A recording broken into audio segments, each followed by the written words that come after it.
నేను కోకో కోలాకి పోటీగా ఒక డ్రింక్ మార్కెట్లోకి తీసుకొద్దాం అనుకుంటున్నాను. ఓవర్ నైట్ నేను దాన్ని తీసుకురాలేను.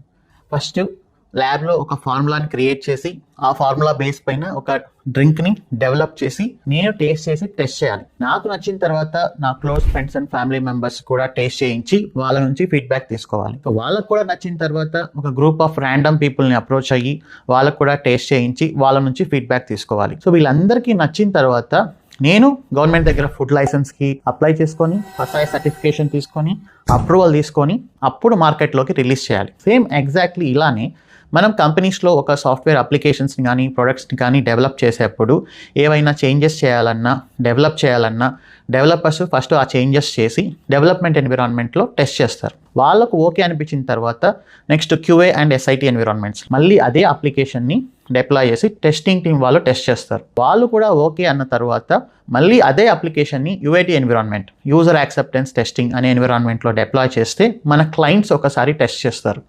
వాళ్ళు కూడా ఓకే అన్న తర్వాత ఫైనల్గా మనం మన క్లయింట్ అప్రూవల్ మన మేనేజర్ అప్రూవల్ తీసుకొని ప్రొడక్షన్లోకి డిప్లాయ్ చేస్తాం. అప్పుడు పబ్లిక్ మన అప్లికేషన్స్ని యాక్సెస్ చేయడం స్టార్ట్ చేస్తారు. సో ఈ ఎన్విరాన్మెంట్స్ అన్నిట్లో ఇన్ఫ్రాస్ట్రక్చర్ని సెటప్ చేసి మేనేజ్ చేయడం, ఇందులో అప్లికేషన్స్ని డెవలప్మెంట్ QA SIT UAT ప్రొడక్షన్లో ఆటోమేటిక్గా డిప్లాయ్ చేయడమే డెవాప్స్ ఇంజనీర్ యొక్క మెయిన్ రెస్పాన్సిబిలిటీ.